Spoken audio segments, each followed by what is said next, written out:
Perkenalkan, nama saya Siti Yorisda Mutia, bisa dipanggil Tia. Saya dari SMK 1 Murukudak, kelas 11 ASKP 2.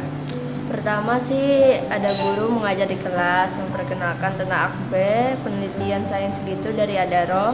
Di situ kami ditawarin untuk mengikuti proyek sains ini dari seleksi di sekolah. Dari seleksinya itu per kelas dari jurusan farmasi dan perawat.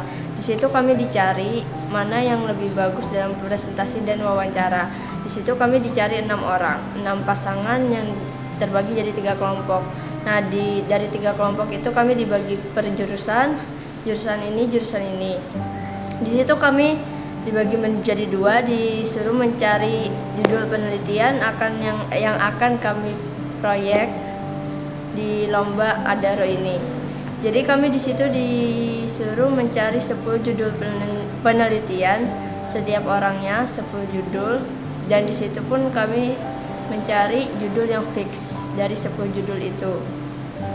Terus dari 10 judul itu kami menentukan 1 judul yang fix untuk diproyekkan, yaitu alat pemotong kain kasa.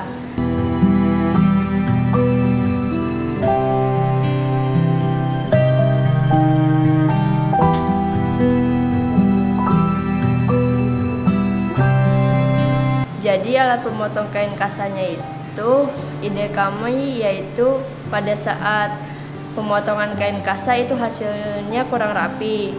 Pemotongannya itu masih menggunakan gunting manual dan hasilnya pun kurang rapi.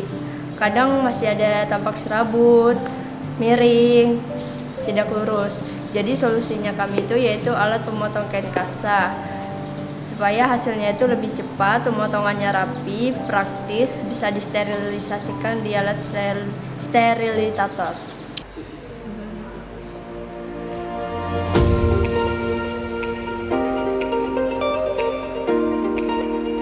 Idenya sih dari guru pengajar di sekolah, karena kan katanya pemotongannya kurang cepat, membutuhkan waktu yang lama, kurang efisien. Kadang juga guntingnya bisa terkontaminasi bakteri, sedangkan kain kasanya diperlukan yang steril. Jadi kami berinisiatif untuk membuat alat yang bisa disterilisasikan. Selama proses pengerjaan, dia rutin berkonsultasi dengan para pembimbing, baik dari sekolah maupun dari Yayasan Adaro Bangun Negeri. Sama ini konsultasinya ke pembimbing yang dari Adaro, dari yang tempat lomba penelitian ini, sama guru-guru yang mengajar, sama pembimbing dari sekolah yang proyek sains ini. Pembimbing sih kadang mendiskusikan tentang kecepatan waktu pemotongan, kerapian, sama hasil yang pengeratnya itu gimana, efisien apa tidak. Dan saya lakukan sih menentukan bahan sama alatnya itu apa aja, hasilnya gimana, laku nggak apabila ini dipasarkan di masyarakat. Untuk jangka waktunya biasanya kita pertemuannya seminggu sekali dengan siswa. Itu biasanya untuk kemarin-kemarin itu misalnya dalam 1 minggu kamu harus menentukan 10 judul begitu. 10 judul itu pun terkait dengan permasalahan yang ada di sekitar. Jadi jangan sampai judul-judul dari mereka itu di luar batas kemampuan mereka.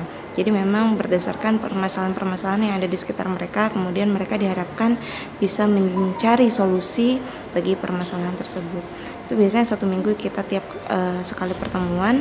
Kemudian pertemuan berikutnya untuk proyek sendiri, untuk proses penelitiannya sendiri, tergantung waktu lowongnya siswa. Kadang mereka ada yang weekend, ada juga yang sepulang sekolah begitu. Kadang ada juga yang sampai sore di sini.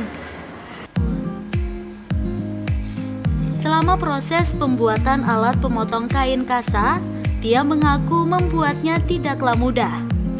Demi menghemat pengeluaran, mereka rela membuat sendiri alat pemotong kain kasa, meskipun tidak begitu lihai merakit alat tersebut. Dari pembuatannya sih mungkin pertama kali gitu ya membuat alat. Kadang ada kesusahan pada bahan atau membuatnya dengan menggunakan bertangan, palu. Itu kan anggapannya beda jauh sama jurusan kami, perawat ke yang semacam obeng, palu. Jadi agak kesusahan, tapi ada bantuan sih dari orang-orang gitu untuk membuat alatnya ini. Selain itu, karena rekannya dalam proyek ini berbeda kelas, dia pun harus pintar-pintar mencari waktu untuk berdiskusi membahas pembuatan alat pemotong kain kasa.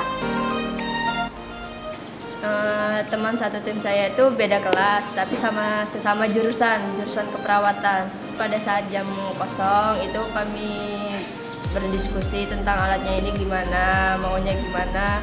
Pada saat istirahat, pada saat jam kosong lah.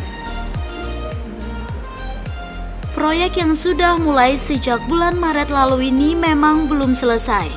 Meski demikian, Tia berharap ia dan rekannya bisa secepatnya menyelesaikan proyek ini, sehingga dapat memberikan manfaat bagi para perawat atau instansi kesehatan yang biasa menggunakan kain kasa dalam kesehariannya. Sejak dari awal ya bulan Maret itu sudah pemikiran untuk membuat alat ini, dan sampai saat ini pun masih belum selesai, masih 75%. Masih tahap miniatur dikarenakan untuk membuat alat ini masih kurang bahan yang ada di tabalong, dikarenakan minimnya bahan yang ada di tabalong ini. Dan finishing dari alat kami ini ya akan segera selesai dalam bulan-bulan ini.